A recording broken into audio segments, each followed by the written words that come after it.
On va éteindre l'ordinateur. Bonjour tout le monde. Alors, on va continuer bien, on va reprendre le cours avec cette nouvelle méthode à distance. Alors,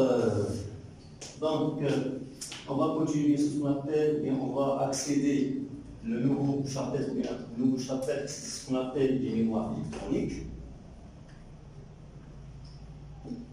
Les mémoires électroniques.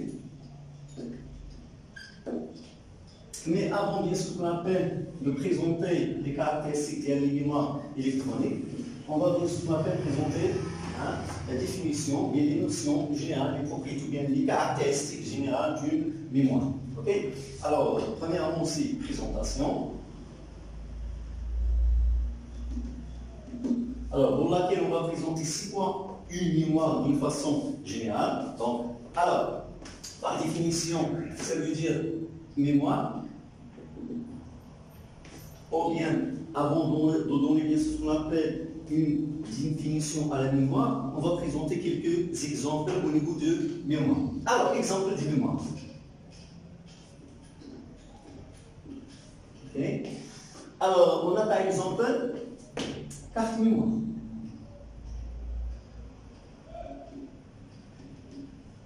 Ok. Barrette mémoire.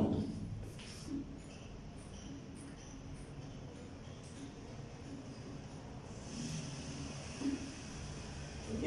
Flash ROM.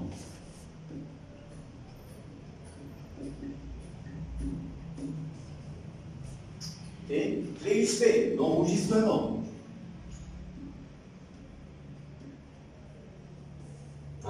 J'insiste sur les clés d'enregistrement. Ils n'ont pas, par exemple, il existe des clés Wi-Fi, Bluetooth, clé ou bien modem clé. Et par conséquent, vous devez distinguer entre les différents types de clés. Alors, ce qui nous intéresse ici pour l'enregistrement, c'est les clés USB d'enregistrement. Okay? Alors, il existe bien ce qu'on appelle comme mémoire et disque dur.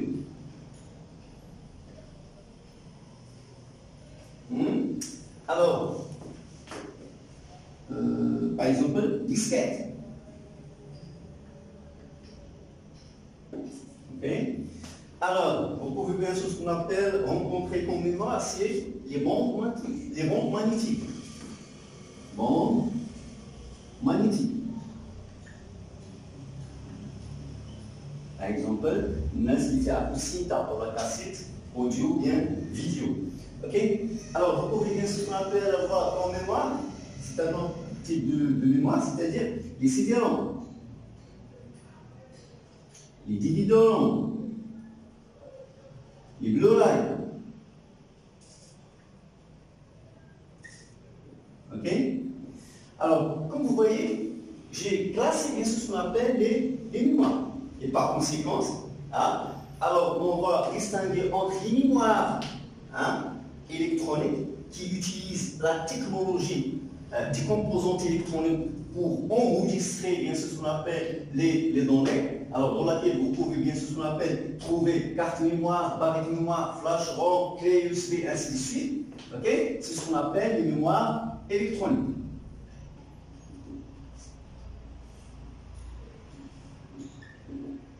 Mémoire électronique. Par contre, les éléments qui utilisent ce qu'on appelle la technique de la magnétisation, ce qu'on appelle, ce sont les mémoires de masse.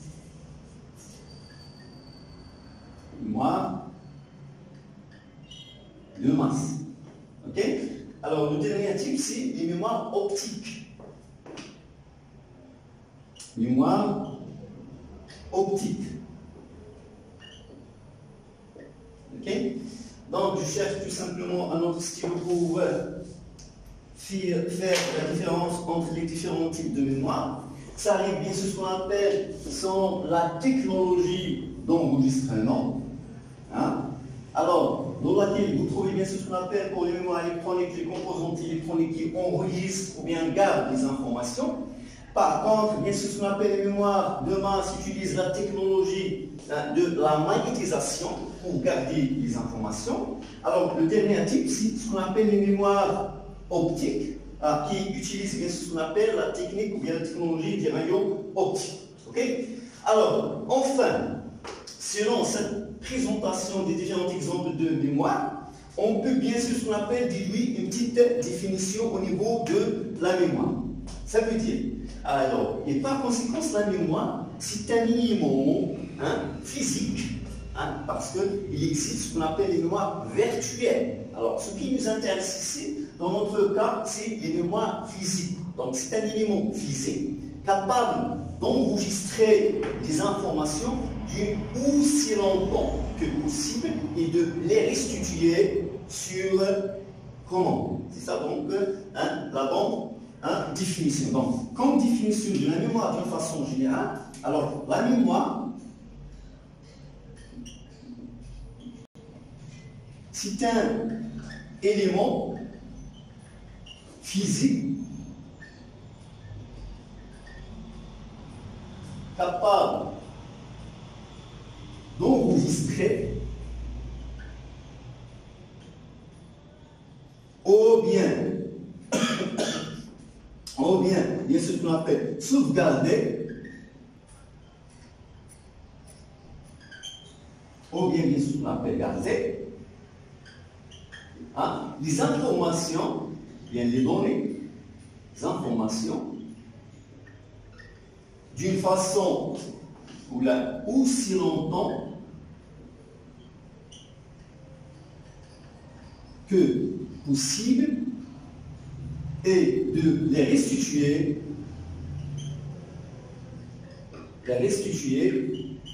sur commande.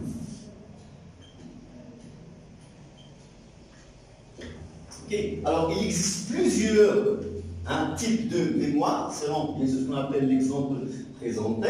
Il existe plusieurs types de mémoire selon la technologie d'enregistrement. Alors, il existe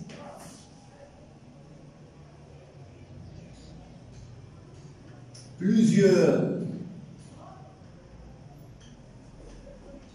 types de mémoire selon la technologie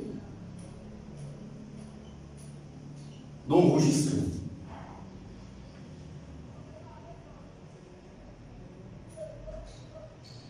Et on distingue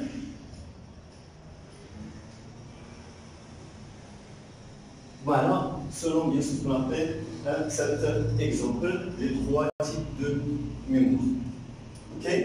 Donc, après, bien ce qu'on appelle la présentation de définition, on va passer les propres caractéristiques de la mémoire d'une façon générale.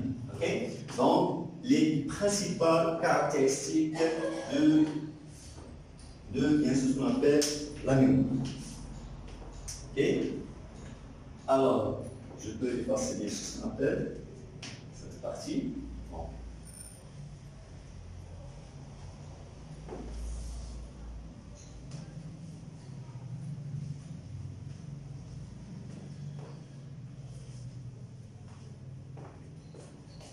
Donc, les principales caractéristiques, deuxièmement, les principales caractéristiques de la mémoire, d'une façon générale, de la mémoire. Alors, première caractéristique, c'est la capacité. La capacité.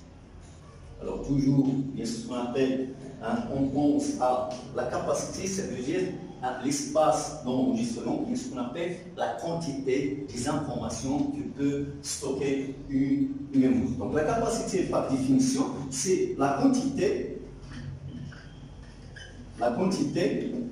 des informations,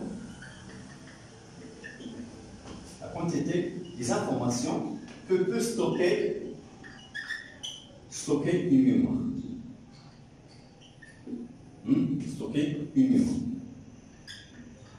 Alors, il s'exprime, la capacité, il s'exprime en multiples doctrines. Alors, c'est quoi donc? Un octet. Ok? Et par conséquent, un octet, si c'est un mot binaire qui se compose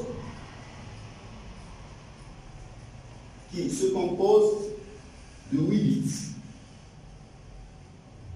Alors, octet, ou bien un octet, hein, c'est un mot binaire,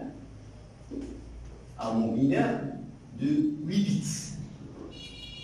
On a déjà, bien ce qu'on appelle, hein, on a déjà identifié c'est quoi donc le bit, alors dans le langage machine. Alors, bit ou bien binary digit, c'est une information élémentaire, ou bien la plus petite information en langage binaire ne peut prendre que deux valeurs, 0 ou bien 1. On a déjà bien ce qu'on appelle, le mot bit. Mais il faut bien ce qu'on appelle faire attention au niveau d'une autre notion, c'est byte. Okay? Byte. Hein? Byte. Okay? Alors, bien sûr, vous pouvez rencontrer, par exemple, dans les capacités de disque dur, ou bien la capacité, bien sûr, de mémoire, ou bien une clé, par exemple, de 16 gigabytes, et non pas P minuscule. Okay? P majuscule signifie que byte, gigabyte. Alors, byte, c'est tout simplement, c'est l'octet en français. C'est-à-dire, le byte, ça veut dire l'octet. Byte en anglais, octet en français, et bit, c'est une information, information élémentaire. Information élémentaire qui ne peut prendre bien plus petite information,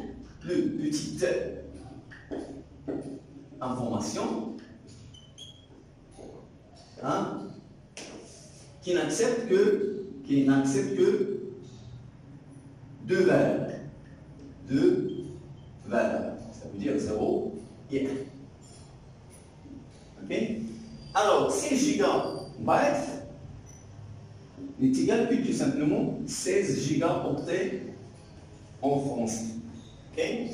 Alors, je vous présente bien ce qu'on appelle quelques unités en langage binaire au niveau du stockage. Un octet, et il existe aussi kilo-octet. Un octet, c'est un kilo-octet, qui signifie tout simplement 2 à la puissance 10 octets. Et comme vous voyez, ce qu'on appelle la base, dans le langage binaire, c'est 2 et non pas 10 dans notre langage. Par exemple, vous pouvez entendre ce qu'on appelle 1 kilogramme. 1 kilogramme égale 10 à la puissance 3 grammes. Alors, on utilise bien ce qu'on appelle la base 10 puisqu'on travaille dans le système, ou bien dans notre système, c'est le système décimal. Par contre, dans notre langage, ou bien dans le langage binaire, on utilise la base, bien sûr, ce qu'on appelle le binaire, le système binaire. Alors, il faut faire bien sûr ce qu'on appelle, attention, entre kilo-octet est égal à 10 octets, est égal bien sûr ce qu'on appelle, c'est 1024 octets. 1024 octets, et non pas 1000 octets, puisqu'on travaille dans le langage binaire. Okay? Donc, 1024, si vous voulez convertir bien sûr ce qu'on appelle en bits, ça veut dire, il suffit tout simplement de multiplier, puisque un octet est égal à 8 bits, tout simplement il suffit de multiplier 1024 par 8, alors il est égal à peu près 8192 bits. Okay? Donc, on passe bien sûr ce qu'on appelle une autre unité, c'est le mégaoctet.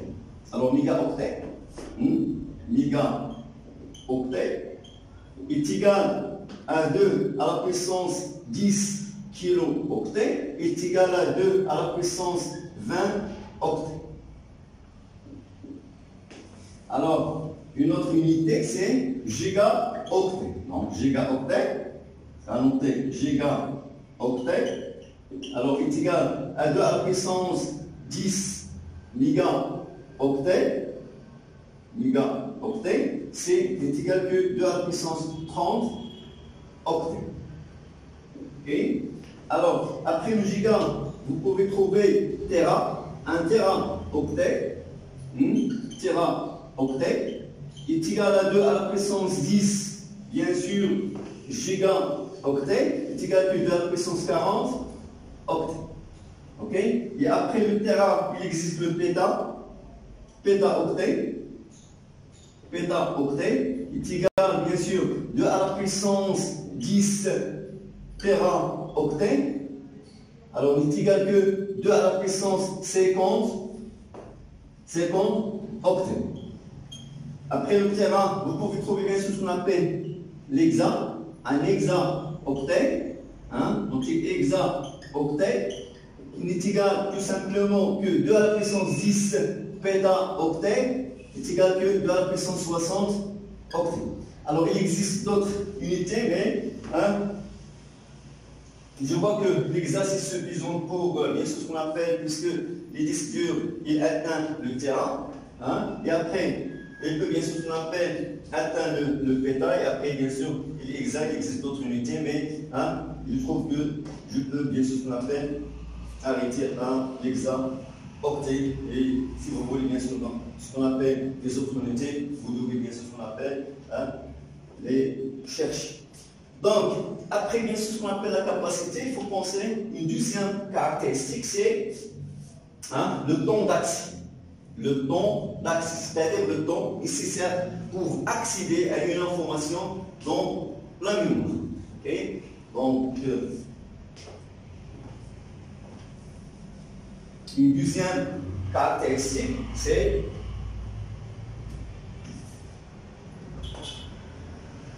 le temps d'accès. Alors, le temps d'accès, c'est le temps nécessaire,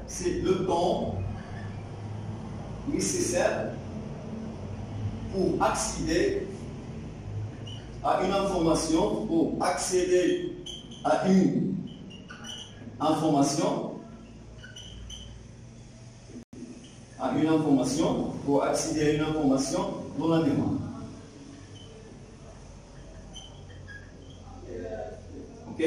C'est une caractéristique très importante pour avoir le temps pour localiser les informations, bien sûr ce qu'on appelle, bien pour que le système localise bien sûr les données dans un support d'enregistrement, bien dans un élément d'enregistrement. Alors, le temps d'accès, il s'exprime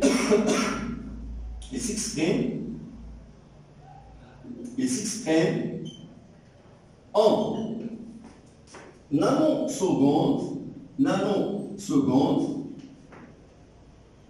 pour les mémoires électroniques. Les mémoires électroniques. Pour les mémoires électroniques. Exemple, nanosecondes. Exemple, barrettes mémoire. Les barrettes mémoire, on va voir ce qu'on appelle, quelques types, bien ce qu'on appelle de mémoire, bien les barrettes mémoire. Barrettes mémoire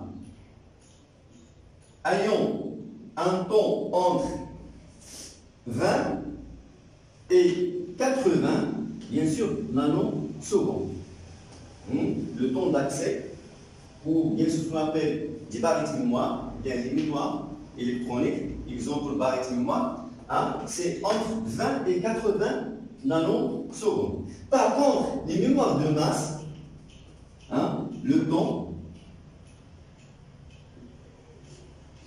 alors il s'exprime en millisecondes,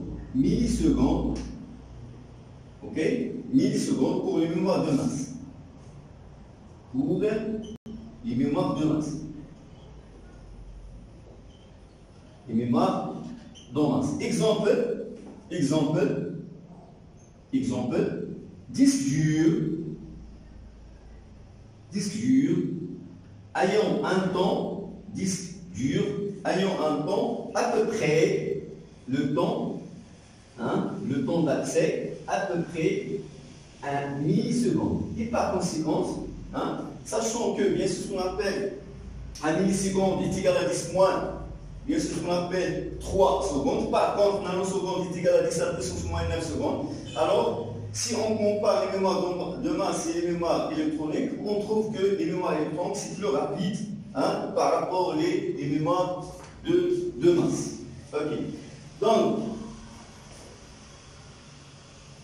on va passer à une autre caractéristique très importante aussi, c'est le mode d'accès. Le mode d'accès, ça veut dire, c'est la manière d'accéder à une information dans la mémoire. Hein? Donc, troisième caractéristique, c'est le mode d'accès. Le mode d'accès. Alors, le mode d'accès, c'est la manière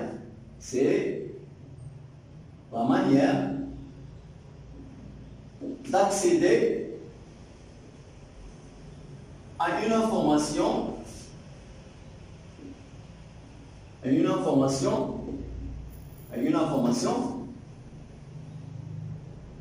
dans la mémoire. Et on distingue deux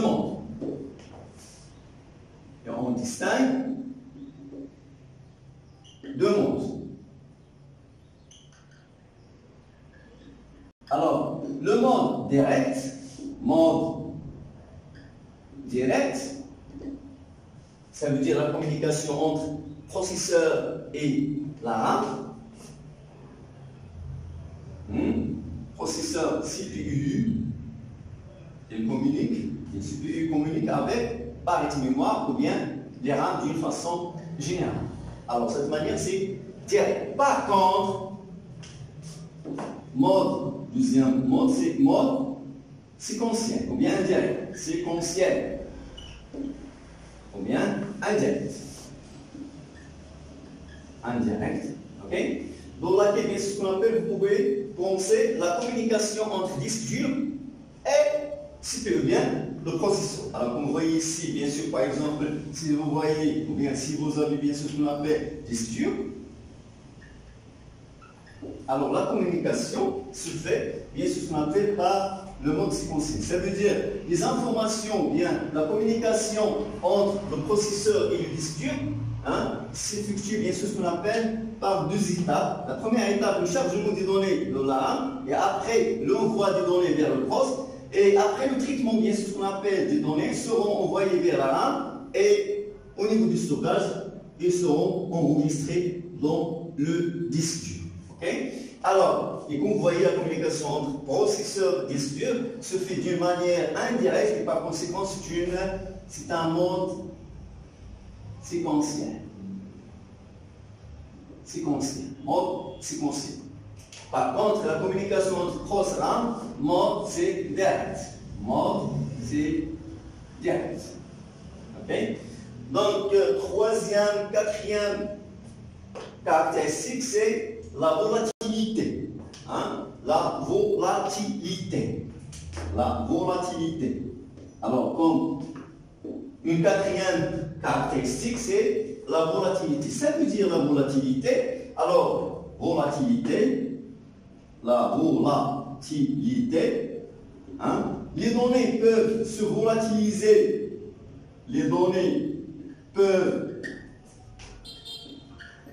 volatiliser. Ou bien non volatiliser ou non aux coupures de courant. Alors, exemple, alors, barre de mémoire, ou bien les RAM, barre de mémoire, ou bien il y a ce qu'on appelle RAM. Il faut faire attention, bien, entre les barrettes de mémoire et les RAM, il ne signifie pas la même chose, on va voir comment. Donc, barrettes de mémoire, ou bien d'une façon générale, les RAM, sont des mémoires volatiles. Mémoire volatile. Mémoire volatile. Par contre, disque dur, disque dur, hein, c'est-à-dire mémoire de masse,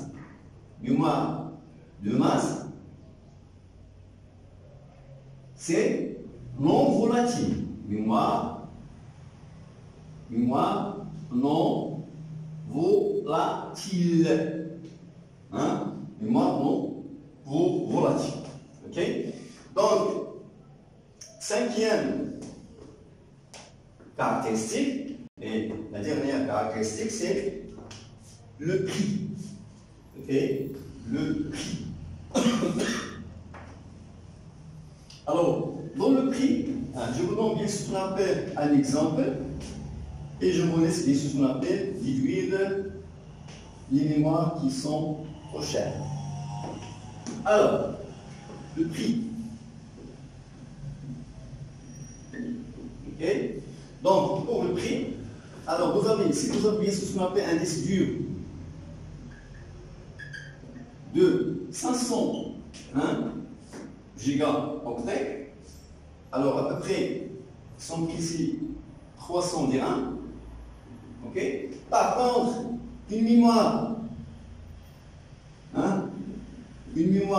c'est ce qu'on appelle de 1 giga.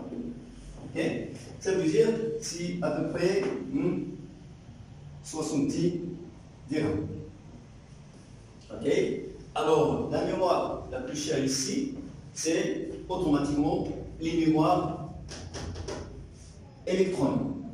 Comment? Si vous voulez bien ce qu'on appelle comparer les prix, il faut d'abord comparer la capacité. Et si vous voulez par exemple avoir une mémoire, ou bien une barrette mémoire. Alors si vous pensez bien ce qu'on appelle à une mémoire électronique de 500 gigaoctets, il peut avoir comme prix c'est 300 fois, ou bien par exemple 70 dirhams fois 500, qui bien ce qu'on appelle peut atteindre 35 000 dirhams. Okay? Donc sans commentaire, ici je vous donne, ou bien je vous laisse ce qu'on appelle alors de penser à cette caractéristique. Okay? Alors, maintenant, après avoir bien sûr présenté la définition de la mémoire d'une façon générale et ses propres caractéristiques, on va passer bien sûr ce qu'on appelle les mémoires qui nous intéressent ici, c'est des mémoires électroniques. Ok? Ok, mais je vous laisse à la séance prochaine, c'est votre attention pour prendre ce qu'on appelle le cours.